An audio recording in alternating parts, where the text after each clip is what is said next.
ಯಾಕಂದ್ರೆ ಈ ಬ್ರಾಹ್ಮಣರಿಗೆ ಬೇರೆ ಯಾವ ಪ್ರಶಸ್ತಿಯೂ ಸಿಕ್ಕುದಿಲ್ಲ. ಏನೇ ಸಾಧನೆ ಮಾಡಿದ ಬ್ರಾಹ್ಮಣರನ್ನು ಕಾಣಕ್ಕಿಲ್ಲ ಅಂತ ವ್ಯವಸ್ಥೆಗಳು ನುಗ್ಗಿ ಹೋಗಿದ್ದು. ಯಾಕೋ ಏನೋ ನನಗೆ ಗೊತ್ತಿಲ್ಲ. 95% ತಗೊಂಡು ಬ್ರಾಹ್ಮಣರು ಹುಡುಗಿಯೊಬ್ಬಳು ಬಿಟ್ಟು 38% ತಗೊಂಡವರಿಗೆ ಸರ್ಕಾರಿ ಹುದ್ದೆ ಸಿಕ್ಕಿದಾಗ ನನಗೆ ದಿಗ್ಭ್ರಮೆಯಾಗಿತ್ತು. ನಾನು ಮೀಸಲಾತಿ ವಿರೋಧ ಇಲ್ಲ, ತಪ್ಪನ್ನು ನಾನು ಹೇಳಿಲ್ಲ. ನಾನು ನನ್ನ ಪರವಾಗಿರೋದು, ಸಮಾಜದಲ್ಲಿ ಸರ್ವರು ಸಮಬಾಳು ಸಾಮಾಜಿಕ ನ್ಯಾಯ ಸಿಗಬೇಕು ಅಂತ ಹೇಳೋದು ನಾನು. ಆದರೆ ಸಮಾಜದಲ್ಲಿ ಹಣಬಲದ ಮೇಲೆ ಬದುಕಿದವರಿದ್ದಾರೆ, ನೋಡಿದ್ದೆ ನಾನು, ತುಂಬಾ ಸಮಾಜವನ್ನು ನೋಡಿದ್ದೆ. ಜಾತಿ ಬಲದ ಮೇಲೆ ಬದುಕಿದವರಿದ್ದಾರೆ, ಅವಕಾಶಗಳು ಬೇಕು, ತಪ್ಪು ಅಂತ ನಾನು ಹೇಳಿಲ್ಲ. ವರ್ಗದ ಮೇಲೆ ನಮ್ಮ ಬದುಕಿದವರಿದ್ದಾರೆ, ಧರ್ಮದ ಮೇಲೆ ನಮ್ಮ ಬದುಕಿದವರಿದ್ದಾರೆ. ಬುದ್ಧಿ ಬಲದ ಮೇಲೆ ಯಾರಾದರೂ ಈ ಸಮಾಜದಲ್ಲಿ ಬದುಕಿದ್ರೆ ಅದು ಬ್ರಾಹ್ಮಣರು ಮಾತ್ರ, ಬೇರೆ ಯಾರಿಗೂ ಇಲ್ಲಿವರೆಗೆ ಸಾಧ್ಯ ಆಗಿಲ್ಲ. ಪ್ರಶಂಸೆ ಹೇಳಿದ್ದಲ್ಲ, ನಾನು ಅನುಭವ ಮಾಡ್ತೀನಿ. ಆ ಹಿನ್ನೆಲೆಯಲ್ಲಿ ನನ್ನ ಕರ್ನಾಟಕ ರಾಜ್ಯದಲ್ಲಿ ಯೋಗ 3 ಸಾರಿ ಮಂತ್ರಿ ಆಗಲಿಕ್ಕೆ ನನಗೆ ಅವಕಾಶಗಳಾಗಿದೆ. ನಾನು ಆಯಕಟ್ಟಿನ ಜಾಗದಲ್ಲಿ ಈ ಕಡತಗಳ ವಿಲೇವಾರಿ ಮಾಡಲಿಕ್ಕೆ ಕೇಳಿ ಪ್ರಪಂಚ ಗೊತ್ತಿದ್ದಂತೆ ನಾನು ಸ್ವಲ್ಪ ದಡ. ಹಾಗಾಗಿ ಸ್ವಲ್ಪ ಬುದ್ಧಿವಂತರ ಅವಶ್ಯಕತೆಗಳು ನನಗೆ ಇಲಾಖೆ ನಡೆಸುವಾಗ ಬೇಕಾಗಿತ್ತು. ಒಂದು ಸಾರಿ ಅಂತೂ ನನ್ನ ಇಲಾಖೆಯಲ್ಲಿ 28,000 ಕೋಟಿ ಬಜೆಟ್ನ ವಾರ್ಷಿಕ ಬಜೆಟ್ 28,000 ಕೋಟಿ. ಕೆಲವು ಇಲಾಖೆಯಲ್ಲಿ 205 ಕೋಟಿ ಇರುವುದಿಲ್ಲ. 28,000 ಕೋಟಿ ಬಜೆಟ್ ಅನ್ನು ಒಬ್ಬ ಸಾಮಾನ್ಯ ಮನುಷ್ಯನಾಗಿ ನನಗೆ ನಿಭಾಯಿಸಲಿಕ್ಕೆ ಸಾಧ್ಯತೆ ಇದ್ದಾಗ ಈ ಬುದ್ಧಿವಂತರ ಹುಡುಕಿ ಆಯ್ಕೆಟ್ಟಿನ ಜಾಗದಲ್ಲಿ ನಾನು ಹಾಕ್ತಾ ಇದ್ದೆ. ನಾನು ಹಾಕಿದ ಎಲ್ಲ ಜಾಗದಲ್ಲೂ ಕೂಡ ಬ್ರಾಹ್ಮಣರೇ ಇದ್ದರು. ಯಾಕಂದ್ರೆ ನನಗೆ ಬೇರೆ ಕಾರಣದ ವಿಶ್ವಾಸ ನನಗೆ. ಈ ಸಮಾಜದಲ್ಲಿ ಅನೇಕ ಸಮಸ್ಯೆಗಳು ಸವಾಲುಗಳು ನಡೀತಾ ಇರುತ್ತೆ.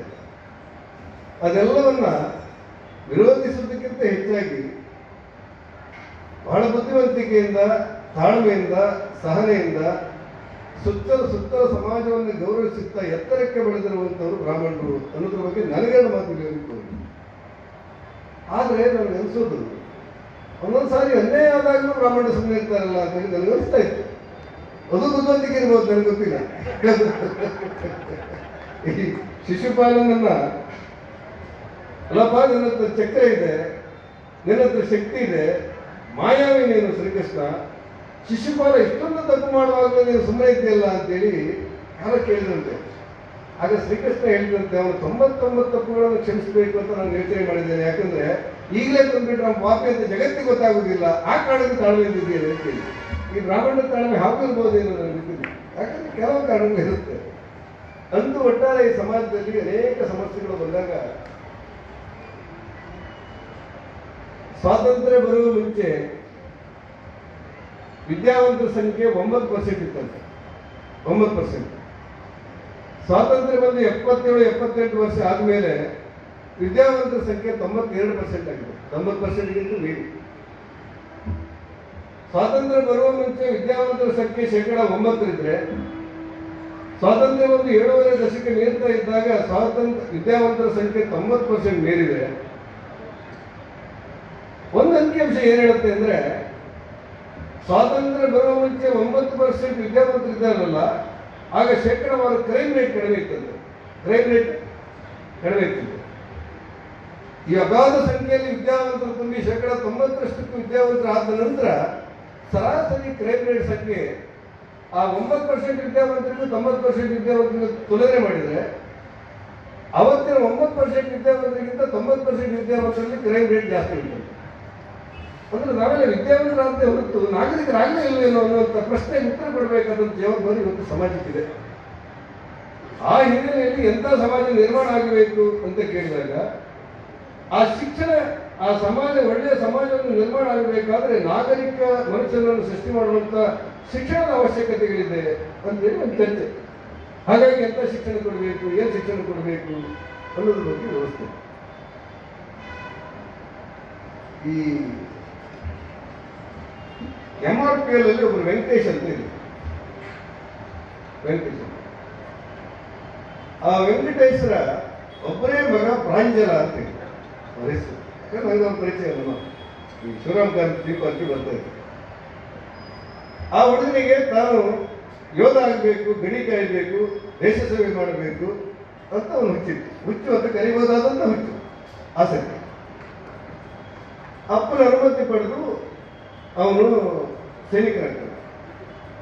ಕಾಶ್ಮೀರ ಮತ್ತು ಪಾಕಿಸ್ತಾನದ ಗಡಿಯಲ್ಲಿ ಗಡಿ ಭದ್ರತಾ ಪಡೆಯಲಿರುವಾಗ ಉಗ್ರಗಾಮಿಗಳ ಗುಂಡಿಗೆ ಆತ ಬಲಿಯಾಗ್ತಾನೆ. ಜಮ್ಮು ಮತ್ತು ಕಾಶ್ಮೀರದಿಂದ ಅವನ ಶವ ಬರ್ತಾ ಇದೆ. ಸರಿಸುಮಾರು ಅದೇ ಸಮಯಕ್ಕೆ ಕರ್ನಾಟಕ ರಾಜ್ಯದ ವಿಧಾನಸೌಧದಲ್ಲಿ ಕರ್ನಾಟಕ ರಾಜ್ಯದ ಪ್ರಜಾತಂತ್ರದ ದೇಗುಲಾಗಿರುವಂತಹ ವಿಧಾನಸೌಧದಲ್ಲಿ ಪಾಕಿಸ್ತಾನಕ್ಕೆ ಜೈ ಅಂತೇಳಿ ಘೋಷಣೆ ಮಾಡಿತ್ತು. ಒಂದು ಕಡೆಯಲ್ಲಿ ರಾಷ್ಟ್ರಕ್ಕೋಸ್ಕರ ದೇಶವನ್ನು ಗಡಿ ಕಾಯ್ದು ಪಾಕಿಸ್ತಾನಿ ಉಗ್ರಗಾಮಿಗಳ ಗುಂಡಿಗೆ ಬಲಿಯಾದಂಥ ರಾಷ್ಟ್ರಭಕ್ತ ಯುವಕನ ಶವವೊಂದು ಪಾರ್ಥಿವ ಶರೀರವನ್ನು ಕರ್ನಾಟಕದ ಕಡೆ ಬಂದರೆ, ಈ ಕರ್ನಾಟಕದ ಪುಣ್ಯಭೂಮಿಯ ಪ್ರಜಾತಂತ್ರದ ದೇಗುಲವಾದಂಥ ವಿಧಾನಸೌಧದಲ್ಲಿ ಪಾಕಿಸ್ತಾನಕ್ಕೆ ಜೈ ಅಂತೇಳಿ ಘೋಷಣೆ ಕೊಡುತ್ತೆ. ಆ ಪ್ರಾಂಜಲ್ನ ತಾಯಿ ಒಂದು ಚುಟುಕನ್ನು ಬರೀತಾರೆ, ನನ್ನ ಮಗ ಯಾವಕ್ಕೋಸ್ಕರ ಪ್ರಾಣ ತೆತ್ತ ಅಂತೇಳಿ. ಯಾರಿಗೋಸ್ಕರ ಪ್ರಾಣ ತೆತ್ತ ನನ್ನ ಮಗ? ಇದು ಸಮಾಜದಲ್ಲಿರುವಂತಹ ಜ್ವಲಂತವಾದಂತಹ ಘಟನೆಗಳಲ್ಲಿ ಕೆಲವು ಉದಾಹರಣೆಗಳು. ನಾನು ಯಾವುದನ್ನು ಪ್ರಶ್ನೆ ಮಾಡಿಲ್ಲ. ವಿಧಾನಸೌಧದಲ್ಲಿ ವಿರೋಧ ಪಕ್ಷ ನಾಯಕನಾಗಿ ಕೆಲಸ ಮಾಡಲಿಕ್ಕೆ ಅವಕಾಶಗಳಾಗಿತ್ತು ನನಗೆ. ನಾನು ಒಂದೇ ಮಾತನ್ನು ಕೇಳಿದ್ದೆ ಸರ್ಕಾರಕ್ಕೆ, ಆ ಪಾಕಿಸ್ತಾನಕ್ಕೆ ಜೈ ಎಂದವರಿಗೆ ಶಿಕ್ಷಣ ಕೊಟ್ಟರಲ್ಲ, ಆ ಕನಿಷ್ಠ ಪುಣ್ಯಾತ್ಮರು ಯಾರು ಅಂತೀವಿ. ಅವ್ರ ಬಗ್ಗೆ ನೀವು ಬೇಜಾರಿಲ್ಲ, ಯಾಕಂದ್ರೆ ಅವ್ರು ಹಾಗೆ ಮಾಡಿ ಅಂತ ಕಲಿಸಿಲ್ಲ.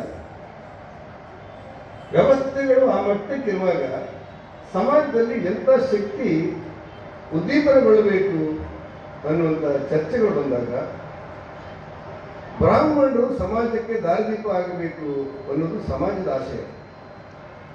ಕೇಸ್ಕಾರಂತರ ಮನಸ್ಸೊಳಗೆ ಅನಿಸ್ಬೋದು, ನಾವೆಲ್ಲ ಸಿಕ್ಕಿಬೀಳಿ ಅಂತ ಹೇಳ್ತಾನೆ ಅಂತೇಳಿ.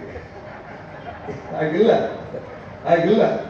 ಇವತ್ತು ಸಮಾಜವನ್ನು ತಿದ್ದಬೇಕಾದ, ಬುದ್ಧಿ ಹೇಳಬೇಕಾದಂಥ, ಸಮಾಜಕ್ಕೆ ಶಕ್ತಿ ತುಂಬಬೇಕಾದಂಥ ಅವಶ್ಯಕತೆ ಇವತ್ತಿದೆ. ಅನೇಕ ಸಾರಿ ವಾದಗಳ ಮಂಡನೆ ಎಲ್ಲಾಗಬೇಕು ಅಂತ ಕೇಳಿದರೆ ನಾನು ಬ್ರಾಹ್ಮಣರು ಸೇರಿದಂತೆ ಕೆಲವರಿಗೆ ಕಾಲಕ್ಕೆ ಒತ್ತಾಯ ಮಾಡ್ತಾ ಇರ್ತೇನೆ. ಪ್ರಜಾಪ್ರಭುತ್ವದಲ್ಲಿ ಬುದ್ಧಿವಂತರು ಸುಮ್ಮನೆ ಉಳಿದ್ರೆ, ಮೌನವಾದರೆ, ಜ್ಞಾನಿಗಳು ಸುಮ್ಮನೆ ತಟಸ್ಥರಾದರೆ ಪ್ರಜಾತಂತ್ರ ವ್ಯವಸ್ಥೆಯಲ್ಲಿ ರಾಕ್ಷಸೀತನಕ್ಕೆ ಹೆಚ್ಚು ಅವಕಾಶಗಳಾಗುತ್ತವೆ. ಎಲ್ಲಿ ಮೌನವನ್ನು ಮುರಿದು ನ್ಯಾಯಕ್ಕೋಸ್ಕರ ಸಮಾಜ ಆಗ್ರಹಿಸುವುದಿಲ್ಲವೋ, ಎಲ್ಲಿ ಸಜ್ಜನರು ಮೌನವಾಗಿರ್ತಾರೋ ಅಲ್ಲಿ ಕೆಟ್ಟತನಕ್ಕೆ ಹರದಾರಿ ಕೊಟ್ಟಂತ ಅನುಭವ ಆಗುತ್ತೆ ಅಂತ ಹೇಳಿ ಇತಿಹಾಸಗಳು ನಮಗೆ. ಆ ಕಾರಣಕ್ಕೆ ಸಮಾಜದಲ್ಲಿ ಶಕ್ತಿ ತುಂಬಬೇಕಾದಂಥ ಅವಶ್ಯಕತೆ ಇದೆ. ಸಮಾಜದಲ್ಲಿ ದುರ್ನಡತೆ ಆದಾಗ ಮೌನ ವಹಿಸಬಾರದು ಅನ್ನುವಂಥ ನಿಯಮಗಳೂ ಇದೆ. ಜಾಣಕ್ಕೆ ಒಂದು ಮಾತನ್ನು ಹೇಳಿದಂತೆ, ಯಾವ ರಾಜ್ಯದಲ್ಲಿ ಸಜ್ಜನರು ಮೌನವಾಗಿ ಇಳಿತಾರೋ ಆ ರಾಜ್ಯ ಆತಂಕ ಪಡಬೇಕಾದಂಥ ಸ್ಥಿತಿ ನಿರ್ಮಾಣ ಆಗುತ್ತೆ. ಯಾವ ರಾಜ್ಯದಲ್ಲಿ ಬುದ್ಧಿಜೀವಿಗಳು ಎನ್ನುವಂಥ ಹೆಸರಿನಲ್ಲಿ ಕೆಲವು ಜನ ಇರ್ತಾರಲ್ಲ, ನಾವು ಬುದ್ಧಿಜೀವಿಗಳು ಅಂತೇಳಿ, ಯಾವ ರಾಜ್ಯದಲ್ಲಿ ಬುದ್ಧಿಜೀವಿಗಳು ಅನ್ಸ್ಕೊಂಡವರು, ಸ್ವಯಂ ಪ್ರೇರಿತ ಬುದ್ಧಿಜೀವಿಗಳು ಅನ್ಸ್ಕೊಂಡವರು ಗರಬಡಿದು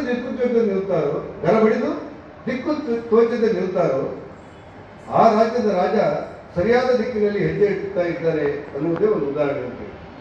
ಯಾವ ದೇಶದಲ್ಲಿ ಒಬ್ಬ ರಾಜ, ದೇಶವನ್ನಾಳುವ ರಾಜನೊಬ್ಬ ಆ ಬುದ್ಧಿಜೀವಿಗಳು ಗರಬಡಿದು ನಿಂತಾಗ ಅವನು ಸರಿಯಾದ ಹೆಜ್ಜೆ ಹಾಕ್ತಾನೆ ಅಂತ ಅರ್ಥ ಅನ್ನೋದು ಜನಕ್ಕೆ ಹೇಳಿದಂತ ಮಾತು. ಆ ಕಾರಣಕ್ಕೆ ಇವತ್ತು ಸಮಾಜದಲ್ಲಿ ಕೆಟ್ಟದ್ದು ನಡೀತಾ ಇರುವಾಗ, ಪ್ರಜಾತಂತ್ರದ ದೇವರಾಗಿರುವಂತಹ ವಿಧಾನಸೌಧದಲ್ಲಿ ಪಾಕಿಸ್ತಾನಕ್ಕೆ ಜೈ ಅಂತೇಳಿ ಘೋಷಣೆ ಕೂಗುವಂತ ಪರಿಸ್ಥಿತಿ ನಿರ್ಮಾಣ ಆದಾಗ ಇಡೀ ಕರ್ನಾಟಕ ಕಾಡದಿದ್ದೆಯಲ್ಲಿದ್ರೆ ಜನತಂತ್ರ ಉಳಿಸೋರು ಯಾರು ಅಂತ ಪ್ರಶ್ನೆ ಉತ್ತರಿಸುವುದು ಕಷ್ಟ. ಬ್ರಾಹ್ಮಣರು ಮಾತ್ರ ಅಲ್ಲ, ಇಡೀ ಹಿಂದೂ ಸಮಾಜ ದಿಗ್ಭ್ರಮೆಗೊಳ್ಳುವಂತೆ ದನದ ಕಿಚ್ಚಲಿಗೆ ಗತ್ತಿ ಹಾಕುವಂತ ಪರಿಸ್ಥಿತಿ ನಿರ್ಮಾಣ ಆದಾಗ ಮುಂದಿನ ಸಮಾಜ ಬದುಕುವುದು ಹೇಗೆ ಅನ್ನೋದು ಸ್ಥಿತಿ. ಆ ಹಿನ್ನೆಲೆಯಲ್ಲಿ ನಮ್ಮ ಧಾರ್ಮಿಕ ಕೇಂದ್ರಗಳು ಸಕ್ರಿಯವಾಗಬೇಕು ಮತ್ತು ಧಾರ್ಮಿಕ ಕೇಂದ್ರಗಳ ಮೂಲಕ ಹೊರ ಜಗತ್ತಿಗೆ ಹೊಸ ಸಂದೇಶ ಮಾಡಬೇಕು ಅಂತ ಹೇಳೋದು. ನಾನು ಪರಮ ಪೂಜ್ಯರಾದಂಥ ಕೃಷ್ಣ ಮಠದ ಅಷ್ಟಮಠಾಧೀಶರಲ್ಲೂ ವಿನಂತಿ ಮಾಡಿದ್ದೆ. ಸಮಾಜವನ್ನು ತಿದ್ದಬೇಕಾದಂಥ ಸ್ವಾಮೀಜಿಗಳು ಮೌನ ವಹಿಸಿದರೆ ಸಮಾಜದ ಕೆಟ್ಟತನಕ್ಕೆ ಹರಿದಾರಿ ಕೊಟ್ಟಂತ ಅನುಭವಗಳಾಗುತ್ತೆ ಅಂತ. ಆ ಕಾರಣಕ್ಕೋಸ್ಕರ ನಾನು ಮತ್ತೆ ಕೇಸ್ ಕಾರಕರು ಮತ್ತು ಬೇರೆ ಇರುವಂಥ ಎಲ್ಲ ತಂಡಕ್ಕೆ ನಾನು ವಿನಂತಿ ಮಾಡೋದು, ಬಹಳ ಸಾಧನೆಯ ಆಧಾರದಲ್ಲಿ ಇವತ್ತು ಎಲ್ಲರಿಗೂ ನೀವು ಸನ್ಮಾನ ಮಾಡಿದ್ದೀರಿ. ಈ ಸನ್ಮಾನದ ಒಂದೊಂದು ಶಬ್ದವೂ ಕೂಡ ಸಾರ್ಥಕತೆಯನ್ನು ಕಂಡಿದ್ದು ಒಬ್ಬೊಬ್ಬರ ಬಗ್ಗೆ ನಾನು ಹೇಳ್ತಾ ಇಲ್ಲ, ಸಾರ್ಥಕತೆಯನ್ನು ಕಂಡು ಆಯಿತು ತುಲನೆ ಮಾಡಿ ಸಮರ್ಥರನ್ನ, ಸಂಭಾವಿತರನ್ನ, ಸುಸಂಸ್ಕೃತರನ್ನ, ಪ್ರಾಮಾಣಿಕರನ್ನ ಮತ್ತು ಬದುಕಿನ ಸಮಾಜಕ್ಕೆ ಸಮರ್ಪಣೆ ಮಾಡಿದವರನ್ನ ಈ ವೇದಿಕೆಯಲ್ಲಿ ಸನ್ಮಾನ ಮಾಡಿದ್ದಕ್ಕೋಸ್ಕರ ನಾನು KS ಕಾರಂತರು ಮತ್ತು ಅವರ ಇಡೀ ತಂಡಕ್ಕೆ ಧನ್ಯವಾದಗಳನ್ನು, ಅಭಿನಂದನೆಗಳನ್ನು ಸಲ್ಲಿಸಿ